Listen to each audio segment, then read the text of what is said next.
আশা করি সকলে ভালো আছেন, সুস্থ আছেন, নিজের শরীরে খেয়াল রেখে চলেছেন। আজকে বুদ্ধদেব গুহর লেখা তিনটে আলাদা রকমের বই নিয়ে কথা বলবো। যদিও থাম্বনেল দেখে আশা করি বুঝেই গেছেন তিনটে বই নিয়ে আজকে কথা বলতে চলেছি। আজ বেশি কথা বাড়াবো না, একদম ডিরেক্ট বইয়ের আলোচনাতে ঢুকে যাই।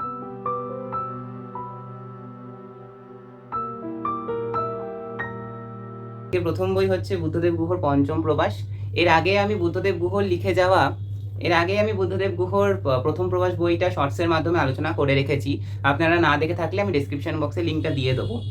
পঞ্চম প্রবাস বইটা কেনিয়া এবং তানজানিয়ার ওপর ভিত্তি করে লেখা, যেখানে কেনিয়া এবং তানজানিয়া এবং সেশেলসের কয়েকটা জায়গায় বুদ্ধদেব গুহ বেড়াতে গেছেন এবং তার বিভিন্ন কাজ নিয়ে সেখানে তিনি গেছেন। তো সেই কাজের ফাঁকেও তিনি কিভাবে ভ্রমণ করেছেন, সেখানকার কি কি জিনিস দেখেছেন, এবং বইটার ছবি দেখেই বুঝতে পারছেন। তো মানে ট্রাইবসদের ওপরে বেশ কিছু কথাও বলা রয়েছে এখানে, কেনিয়ার ট্রাইবস, তানজানিয়ার ট্রাইবস, বিভিন্ন জায়গার, এবং সেইখানকার কালচার, মানুষজন, খাওয়া দাওয়া, এইসব নিয়ে এই বইতে সংকলিত করা হয়েছে পঞ্চম প্রবাস।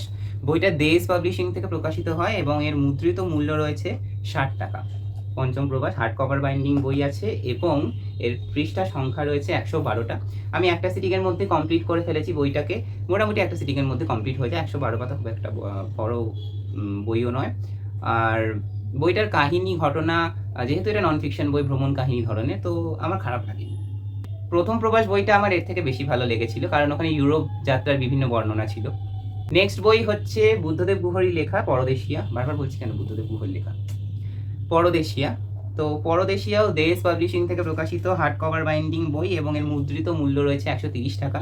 এর মোট পৃষ্ঠা সংখ্যা হচ্ছে 116টি। এবং বুদ্ধদেব গুহর এই যে উপন্যাসটা পরদেশিয়া, একদম সহজ সরল এবং খুব সিম্পল একটা স্টোরি, বাবলি স্টোরির মতো। কিভাবে পরদেশিয়া এবং অরা একে অপরের প্রেমে পড়বে সেই নিয়ে হচ্ছে এই ঘটনাটা। তো পরদেশিয়া এইখানকার মুখ্য পুরুষ চরিত্রের নাম। তো ওরা কি করে একে অপরের প্রেমে পড়বে এবং নিজেদেরকে ভালোবেসে ফেলবে সেই নিয়ে হচ্ছে এই ঘটনাটা। তো এটা একটা সিম্পল লাভ স্টোরি বলা যেতে পারে, মানে শুরু না হওয়া লাভ স্টোরি আবারও। তো হ্যাঁ, এটা হচ্ছে পরদেশিয়া।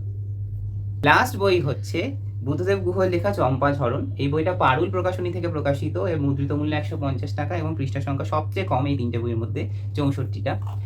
এটা একটা পরকীয়া সম্পর্কের গল্প। বুদ্ধদেব গুহর সাধারণত আমরা পড়ে থাকি যেমন পরকীয়া সম্পর্কের গল্প, তার থেকে একটু আলাদা, কিন্তু তাও এটা পরকীয়া সম্পর্কের একটা গল্প। এবং আমি বলবো অত্যন্ত অত্যন্ত প্রাপ্ত বয়স্ক এবং প্রাপ্ত মনস্ক একটা উপন্যাস।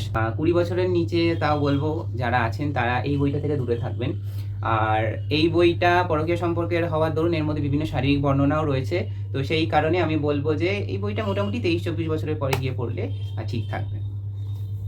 আজকের এই তিনটে ছোট ছোট উপন্যাসগুলোর কথা। এই বইগুলো যথেষ্ট ছোট এবং এইগুলোর মধ্যে যদি আমি আরো বলতে যাই তাহলে স্পয়লার দেওয়া হয়ে যেতে পারে, সেই জন্য আমি বেশি বললাম না। তো সেই কারণে এই ছোট উপন্যাসগুলো নিয়ে আজকে একটা ভিডিওর মধ্যেই আলোচনা করে দিলাম। এই ছিল আজকের একটা ভিডিও। আজকের এই ছোট ভিডিওটা যদি আপনাদের ভালো লেগে থাকে তাহলে আমার চ্যানেলটাকে সাবস্ক্রাইব করবেন, পাশে আসা বেল আইকনটি প্রেস করতে ভুলবেন না, এবং ভিডিওটিকে আপনাদের বন্ধুদের মধ্যে শেয়ার করে দেবেন। ততদিন ভালো থাকবেন, সুস্থ থাকবেন, নিজের শরীরে খেয়াল রাখবেন এবং আরও বই পড়তে থাকবেন। এই আশা নিয়ে ভিডিও এখানে শেষ করছি। ধন্যবাদ।